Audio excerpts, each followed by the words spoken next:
তাহলে শুধু তোরা এই ছবিটা মনে রাখবি, যেটা আমি ড্র করছি। এবার ছবিটা মনে রাখলে তোরা নিজের ভাষায় কিন্তু লিখতে পারবি না।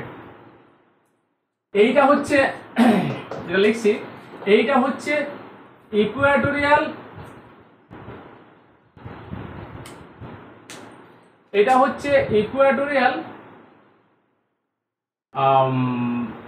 Low pressure belt, Equatorial low pressure belt হলো। আচ্ছা, এইটা হচ্ছে ইকুয়েটোরিয়াল লো প্রেসার বেল্ট হলো। এইটা সাবট্রপিক্যাল হাই প্রেসার বেল্ট, এটাও তাই, সাবট্রপিক্যাল হাই প্রেসার বেল্ট। আমি ফুল ফর্ম লিখছি না, ঠিক আছে। এইটা হচ্ছে সাবপোলার লো প্রেসার বেল্ট, এটাও সাবপোলার লো প্রেসার বেল্ট। ওকে, এইটা হচ্ছে পোলার হাই প্রেসার বেল্ট, এইটাও পোলার হাই প্রেসার বেল্ট।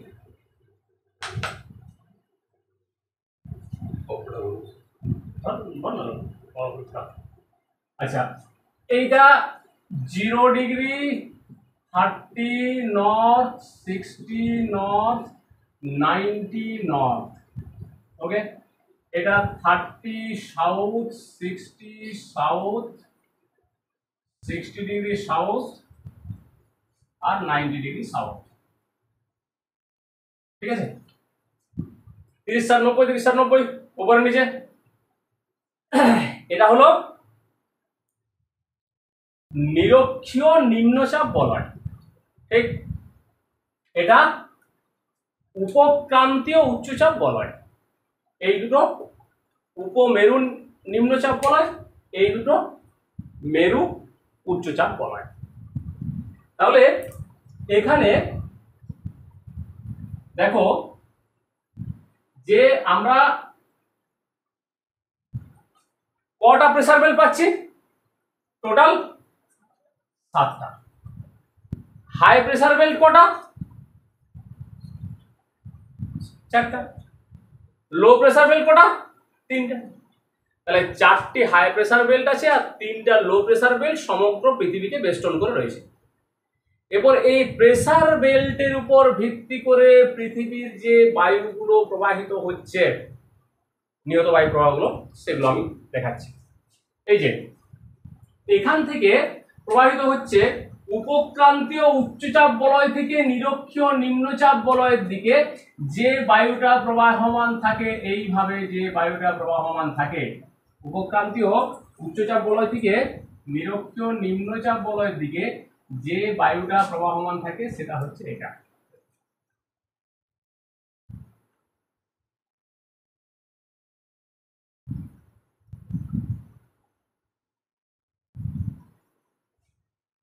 ঠিক একটা বায়ু এরকম, এই বায়ুটাকে কি বলা হয়, এটার নাম হচ্ছে নেট আর এটার নাম হচ্ছে সেট। মানে নর্থ ইস্ট ট্রেড উইন্ড আর সাউথ ইস্ট ট্রেড উইন্ড, উত্তর পূর্ব আয়ন বায়ু আর দক্ষিণ পূর্ব আয়ন বায়ু। তাহলে এই যে নেট আর সেট, উত্তর পূর্ব আয়ন বায়ু আর দক্ষিণ পূর্ব আয়ন বায়ু, এই বায়ুগুলো সারা বছরকে আয়ন বায়ু ট্রেড উইন্ড বলা হয়। নর্থ ইস্ট ট্রেড উইন্ড বললাম, ট্রেড কথাটা কিন্তু ট্রেড মানে বাণিজ্য নয়, ট্রেড কথাটা সেকশন শব্দ ট্রেডন থেকে এসছে, যার অর্থ হচ্ছে a constant course of direction, মানে যেটা নিয়মিতভাবে একই দিকে প্রবাহমান রয়েছে আর কি, এইটা হচ্ছে ট্রেড উইন্ড। তাহলে এই বায়ুটা উত্তর পূর্ব আয়ন বায়ু, বায়ু যে দিক থেকে আসছে তার দিক, সেই দিক অনুসারে নামকরণ করা হয়। এটা উত্তর পূর্ব দিক থেকে আসছে, সেই উত্তর পূর্ব আয়ন বায়ু। এটা দক্ষিণ পূর্ব দিক থেকে আসছে, সেই দক্ষিণ পূর্ব আয়ন বায়ু, ঠিক আছে। এবার ফ্যারাডের সূত্র অনুসারে এটা ডান দিকে বেঁকে উত্তর পূর্ব আয়ন বায়ু রূপে, এটাও বাঁ দিকে বেঁকে দক্ষিণ পূর্ব আয়ন বায়ু রূপে উপক্রান্তীয় উচ্চচাপ বলয় থেকে নিরক্ষীয় নিম্নচাপ বলয়ের দিকে সারা বছর ধরে প্রবাহমান রয়েছে। তবে এই দুটো বায়ু সমধর্মী হলেও এদের মধ্যে কিছু পার্থক্য আছে। এই বায়ু অপেক্ষা এই বায়ুর আর্দ্রতা বেশি, নেট অপেক্ষা সেটের আর্দ্রতা বেশি, নেট অপেক্ষা সেটের গতিবেগ বেশি। নেটের গতিবেগ যদি এভারেজ গতিবেগ ধরি তাহলে 16 কিলোমিটার পার আওয়ার যদি হয়, এর 23 কিলোমিটার পার আওয়ার। গতিবেগ। তো এগুলো অনেকটাই সমধর্মী এবং এটা সারা বছর ধরে উপক্রান্তীয় উচ্চচাপ বলয় থেকে নিরক্ষীয় নিম্নচাপ বলয় থেকে প্রবাহমান থাকে। আর এইটা এসে এইখানে মিলিত হয়, এই এলাকাতে মিলিত হয় নর্থ ইস্ট আর সাউথ ইস্টের। ঠিক আছে, তো যেখানে নেট আর সেট বায়ু যে অঞ্চলে মিলিত হয় সেই অঞ্চলটাই কি বলা হয়? ITCZ, inter tropical convergence zone. এটাকে বলা হয় ITCZ, inter tropical convergence zone. Okay, তাহলে এখানে এই আইটিসিজেড অবস্থান করে, নেট সেট বায়ু এখানে মিলিত হয়, এই বায়ু সারা বছর ধরে প্রবাহমান থাকে উত্তর পূর্বাঞ্চলে দক্ষিণ পূর্বাঞ্চলে। এরপর এই নিরক্ষরেখা থেকে 5 ডিগ্রি নর্থ, নিরক্ষরেখা থেকে 5 ডিগ্রি নর্থ, ঠিক আছে, আর 5 ডিগ্রি সাউথ, এই জোনটা 5 ডিগ্রি নর্থ আর 5 ডিগ্রি সাউথ, এই যে এই জোনটা, এই জোনটাকে বলা হয় ডোলড্রাম। এটাকে কি বলে না, এটাকে ডোলড্রাম বলা হয়, ডোলড্রাম। কেন ডোলড্রাম বলা হয়? শান্তমণ্ডল, কারণ এইখানে এই পোর্শনটাতে বায়ু প্রবাহ, বায়ুর গতিবেগ খুব কম থাকে, বায়ু শান্ত থাকে, যে বেশিরভাগ বায়ু উলম্ব হয় মানে উপরের দিকে প্রবাহিত হয়। এটা তো মানে লো প্রেসার জোন, তাহলে ভূপৃষ্ঠের সমান্তরালে বায়ু প্রবাহ থাকে না, মানে খুব কম, যেটুকু থাকে গতিবেগ কম থাকে, সেই জন্য এই জোনটাকে শান্তমণ্ডল বা ডোলড্রাম বলা হয়। এই কারণে এটাকে শান্তমণ্ডল বা আমরা ডোলড্রাম বলে থাকি। ঠিক আছে, তো এই যে ডোলড্রাম আমরা কিন্তু দেখতে পাচ্ছি যে পুরোপুরি কন্টিনিউয়াস নয়, এটা মানে কন্টিনিউ বিস্তৃত নয় এভাবে আদর পর্যন্ত, এটা ছাড়া ছাড়া, মানে ধর এইখান থেকে একটা ডোলড্রাম এইখান পর্যন্ত বিস্তৃত রয়েছে, এটা হচ্ছে ইন্দো প্যাসিফিক ডোলড্রাম, এটা সবচেয়ে বড়। আর এইটা একটা আফ্রিকার পশ্চিম উপকূল বরাবর একটা ডোলড্রাম আছে, আর একটা আমেরিকার পশ্চিম উপকূল বরাবর এরকম ডোলড্রাম আছে। তাহলে এই একটি ডোলড্রাম, এই একটা ডোলড্রাম, আর এই একটা ডোলড্রাম। ঠিক আছে, বাকি এগুলোতে বায়ু প্রবাহ বেশি দেখা যায়, তাহলে এই ডোলড্রামটা এরকম বিচ্ছিন্ন রয়েছে। ওকে, আচ্ছা, তো এই যে নেট আর সেট বায়ু এখানে মিলিত হলো আইটিসিজেড, এই মিলন অঞ্চলটা কিন্তু ফিক্সড নয়। আমরা জানি যে সূর্যের উত্তরায়ণ আর দক্ষিণায়ণ হয় তো, কখন কখন? কর্কট সংক্রান্তি কখন হয়, আর মকর সংক্রান্তি কখন হয়? 21শে জুন তারিখে হয় না, আর 22শে ডিসেম্বর হয় তো, হ্যাঁ। তাহলে 21শে জুন আর 22শে ডিসেম্বর সূর্য যখন কর্কট ক্রান্তির উপর লম্বভাবে কিরণ দেয়, ঠিক আছে, তখন মানে এইখানে যখন লম্বভাবে কিরণ দেয়, তখন এই যে এই নিরক্ষীয় নিম্নচাপ বলয়টা কি হয়, মানে ধর আমি যদি যদি এইটা এইখানে একটা ছোট্ট করে আঁকি, এইটা হচ্ছে নিরক্ষরেখাটা, সাপোজ এইটা 0 ডিগ্রি, ওকে, এইটা যদি 0 ডিগ্রি হয়, এবার যখন সূর্য এইখানে লম্বভাবে কিরণ দিচ্ছে, এইখানটাতে লম্বভাবে কিরণ দিচ্ছে সূর্য, ট্রপিক অফ ক্যান্সার, আর এইখানে আছে ট্রপিক অফ ক্যাপ্রিকন, মকরক্রান্তি। তাহলে সূর্য যখন এইখানে লম্বভাবে কিরণ দেয়, তখন কি হয়, তখন এই নিরক্ষ নিম্নচাপ বলয়টা উপরে উঠে যায়, উপরে উঠে গেল। তাহলে এইখানে ছিল নেট বায়ু, এদিক থেকে আসছিল, আর এদিক থেকে সেট বায়ু যাচ্ছিল, হ্যাঁ, সেট বায়ু যাচ্ছিল, এবার এইখানটায় মিলিত হচ্ছিল। এবার এই নিরক্ষর নিম্নচাপ বলয়টা যখন উপরে উঠে গেল, এই 0 ডিগ্রিটা যখন উপরে উঠে গেল, তখন কি হলো, এই সেট বায়ুটা এতটা উপরে উঠে গেল, উপরে উঠলো তো, হ্যাঁ, ঠিক আছে। এবার মিলনটা আগে যেটা এইখানে হচ্ছিল, এখন সেটা কোথায় হচ্ছে, এখন সেটা এইখানে উপর দিকে হচ্ছে, আগে এইরকম ছিল, এখন সেটা হচ্ছে উপর দিকে উঠে গেছে, কারণ এই সেট বায়ুটা অনেক উপরে চলে যাচ্ছে, কারণ নিরক্ষরেখা তো এখানে নেই, উপরে উঠে আছে। তখন এইটাকে বলা হয় কি, NITCZ, north inter tropical convergence zone. ঠিক আছে, আর এই যে নিরক্ষরেখাটা যখন এই টপিক অফ ক্যাপ্রিকনের উপর মকর ক্রান্তির উপর লম্ব হয় কিরণ দেয়, তখন কি হয়, এইখানে যখন লম্ব হয় কিরণ দিচ্ছে তখন নিরক্ষরেখাটা, এই যে নিরক্ষরেখাটা এইটা নিচের দিকে নেমে আসছে, এইখানে নেমে এলো নিচের দিকে। তো নিচের দিকে যখন নেমে আসে, মানে 22শে ডিসেম্বর বলছি না, যখন নিচের দিকে নেমে আসছে তখন এই যে যেটা নেট বায়ু ছিল, নর্থ ইস্টের উইন্ড, সেইটা এত দূর পর্যন্ত আসে, দিয়ে এদের কনভার্জেন্স আর এসআইটি মানে সেট সাউথ ইস্টের উইন্ড, এইটা এইখান মানে মিলনটা কোথায় হচ্ছে, এই নিচের পোর্শনে হচ্ছে, এইদিকে এখানে হচ্ছে, কারণ নিম্নচাপ বলয়টা কিছু নিচে নেমে গেছে, আগে মাঝখানে ছিল বলে এখানে হচ্ছিল। তখন এটাই কি বলা হয়, SITCZ সাউথ ইন্টারট্রপিক্যাল কনভার্জেন্স জোন। ঠিক আছে, তাহলে NITCZ আর এটাকে বলা হয় SITCZ। এরপর এই যে নেট আর সেট, এই দুটো বায়ু এখানে মিলিত হচ্ছে, এটা নিম্নচাপ অঞ্চল, এখানে বায়ু আসছে, উষ্ণ হচ্ছে, উপরে উঠে যাচ্ছে। ঠিক আছে, তাহলে বায়ু আসছে, উষ্ণ হচ্ছে, উপরে উঠে যাচ্ছে, যত উপরে উঠবে, যত বায়ু উপরে উঠছে তত ঠান্ডা হবে। তো এখানে বায়ু আছে 1 কিলোমিটার উপরে উঠে গেল, কত ঠান্ডা হবে, কত ডিগ্রি, তুই 1 কিলোমিটার উপরে উঠে গেলে 6.4 ডিগ্রি টেম্পারেচার কমে যায় বায়ু। ঠিক আছে, ওখানে দেখবি 6.4 ডিগ্রি সেলসিয়াস কম আছে। ওকে, তাহলে এটা হচ্ছে নর্মাল ল্যাপস রেট পার কিলোমিটারে 6.4 ডিগ্রি সেলসিয়াস। এবার এটা ভেরিয়েশন হয় স্থান অনুসারে।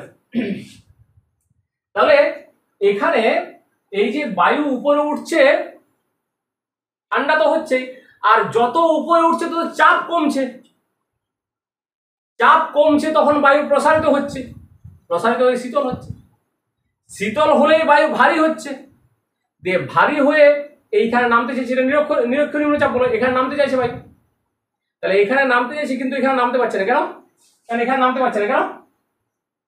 এখানে তো বায়ু কন্টিনিউ উপরে উঠে যাচ্ছে, তাহলে এই বায়ু যেই নিচে নামছে তো কন্টিনিউ উপরে উঠছে, একে ধাক্কা দিচ্ছে, নামতে পারছে না। ঠিক আছে, তাহলে এ নামতে পারছে না এখানকার বায়ুটা, আবার পৃথিবীর বিক্ষেপণ বল, ঘূর্ণন গতির জন্য বিক্ষেপণ বলের সৃষ্টি হচ্ছে, তখন এইখানকার বায়ুটা কোথায় নামছে, গিয়ে এইখানে গিয়ে নামছে, এইখানকার বায়ুটা গিয়ে এইখানে নামছে গিয়ে। ঠিক আছে, কোথায় নামছে গিয়ে, উপক্রান্তীয় উচ্চচাপ বলয় অঞ্চলে নামছে। ওকে, তাহলে এই বায়ুটা এরপর এ যত নামবে, প্রতি কিলোমিটার নিচে নামার সাথে সাথে 10 ডিগ্রি সেলসিয়াস আরে গরম হবে, উষ্ণ হবে। প্রতি কিলোমিটার উপরে উঠলে যেমন 6.4 ডিগ্রি সেলসিয়াস তাপমাত্রা কমছে, সেরকম প্রতি কিলোমিটার নিচে নামলে 10 ডিগ্রি সেলসিয়াস আরে উষ্ণতা বৃদ্ধি পাবে। তারপরে এই বায়ুটা আবার এখানে এসে এ সেট আর এ নেট বায়ু রূপে আবার কার দিকে আসছে, নিরক্ষ নিম্নচাপ বলে। তাহলে একটা পরিচালন কোষের সৃষ্টি হচ্ছে চক্রাকারে। এই সেলটাকে বলা হয় হ্যাডলি সেল। বিজ্ঞানী হ্যাডলি এই সেলটা আবিষ্কার করেছিলেন বলে একে বলা হয় হ্যাডলি সেল। আচ্ছা, এটা তো নেট সেট। এরপর দেখো এইখানে আছে, এই বায়ুটাকে বলা হয় কি, পশ্চিম থেকে পূর্ব দিকে প্রবাহমান। তাহলে পশ্চিম দিক থেকে প্রবাহমান বলে একে ওয়েস্টার্লিজ বলা হয়।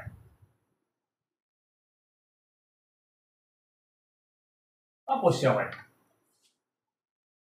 ঠিক আছে, পশ্চিম দিক থেকে প্রবাহমান বলে এই বায়ুকে ওয়েস্টার্লিজ বলে।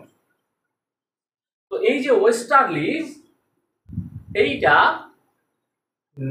উপক্রান্তীয় উচ্চচাপ বলয় হতে উপমেরু নিম্নচাপ বলয়ের দিকে সারা বছর প্রবাহমান থাকে এবং পশ্চিম দিক থেকে প্রবাহমান থাকে বলে একে বলা হয় ওয়েস্টার্লিজ। ঠিক, এই বায়ুটা হচ্ছে উষ্ণ এবং আর্দ্র বায়ু, তবে এই বায়ুটা উত্তর গোলার্ধে যতটা আর্দ্র, দক্ষিণ গোলার্ধে তার চেয়ে বেশি আর্দ্র। এই বায়ুটা উত্তর গোলার্ধে যত গতিবেগ বেশি, দক্ষিণ গোলার্ধে গতিবেগ তার চেয়ে আরো বেশি। ঠিক আছে, তাহলে এই বায়ুটাও হচ্ছে মানে সারা বছর ধরে প্রবাহমান থাকে, তবে ঋতু বৈচিত্র্য শীত গ্রীষ্মের ভ্যারিয়েশনে এই বায়ুর গতিবেগ কিন্তু পার্থক্য ঘটে। শীতকালে যেমন এর গতিবেগটা বেশি থাকে দক্ষিণ গোলার্ধে। তাহলে দেখো এখানে এই ওয়েস্টার্লিজ উত্তর ভাগে, উত্তর অংশে, উত্তর নর্দার্ন হেমিস্ফিয়ারে, উত্তর গোলার্ধে স্থলভাগের পরিমাণ বেশি আছে, দক্ষিণ গোলার্ধে স্থলভাগের পরিমাণ কম। ফলে এই বায়ুটা যখন যত দক্ষিণে আসতে থাকে তত কিন্তু এর গতিবেগ মানে পুরো ফাঁকা পেয়ে যায়, কেউ বাধা দেবার নেই। ঠিক আছে, তোরা যেদিন দেখিস বাড়ি থেকে বাবা মা নেই সেদিন পড়বো না, আজ সারাদিন মোবাইল ঘাটো, সারাদিন টিভি দেখবো না, কেউ বলার কেউ নেই। হ্যাঁ, তাহলে 40 ডিগ্রি যখন অতিক্রম করলো দেখছে মা বাবা নেই, মানে তখন আরো তীব্র গতিতে প্রবাহিত হয়, তখন এটা বলা হয় রোয়ারিং 40s। ঠিক আছে, গর্জন করতে করতে। আর যখন 50 ডিগ্রিতে, তখন দেখলি দাদাও নেই বাড়িতে, কেউই নেই, তাহলে আরো অসুবিধা নেই, বলার কেউ নেই, আরো ভয়ঙ্কর গতিতে তখন ফিউরিয়াস 50s। আর যখন 60 ডিগ্রি যখন চলে আসে তখন দেখছে পাশের বাড়িতে কাকাও নেই বাড়িতে, তখন ষাঁড়ের মতো চিৎকার করতে করতে প্রবাহিত হয়, সেইটা হচ্ছে সেকাল 60s। ঠিক আছে, এই বায়ুটা এইভাবে প্রবাহমান থাকে। তো এইটা হচ্ছে ওয়েস্টার্লি, এটা দক্ষিণ গোলার্ধে, কিন্তু দক্ষিণ গোলার্ধে। তাহলে এই বায়ু হচ্ছে উষ্ণ আর্দ্র বায়ু, এর গতিবেগ বেশি, এটা উপক্রান্তীয় উচ্চচাপ বলয় থেকে নিরক্ষীয় নিম্ন, এই উপক্রান্তীয় উচ্চচাপ বলয় থেকে উপর নিম্নচাপ বলয়ের দিকে সারা বছর প্রবাহমান থাকে। এটা পশ্চিম দিক দিয়ে প্রবাহিত হয় বলে পশ্চিম বায়ু বলা হয়।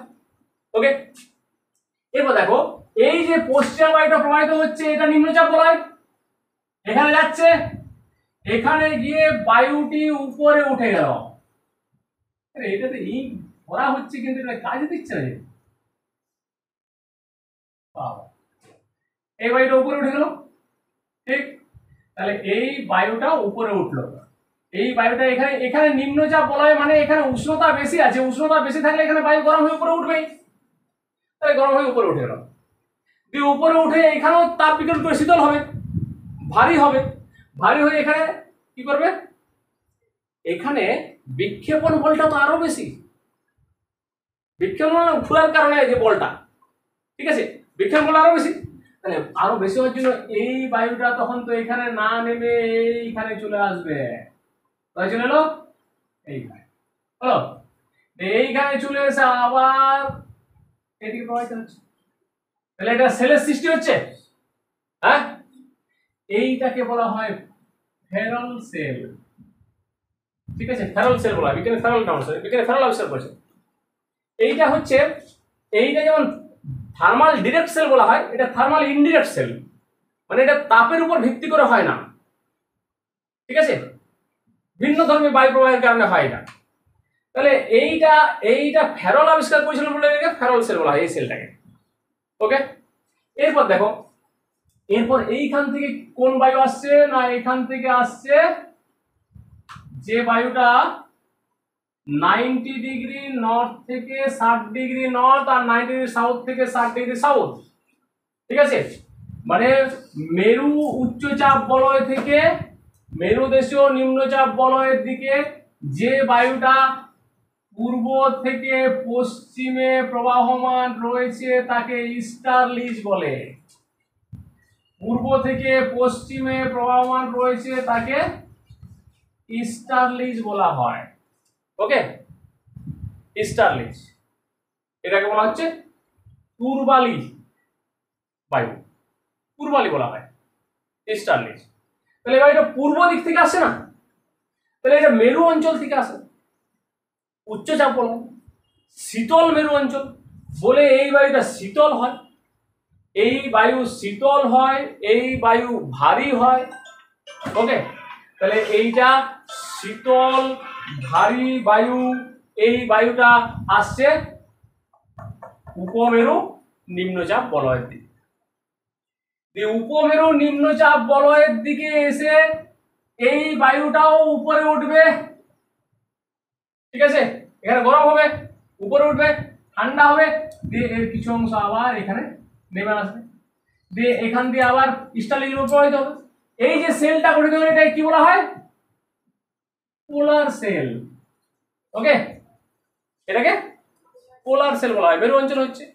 আর এই যে এইটা হচ্ছে শীতল শুষ্ক ভারী বায়ু, এইটা হচ্ছে উষ্ণ আর্দ্র হালকা বায়ু।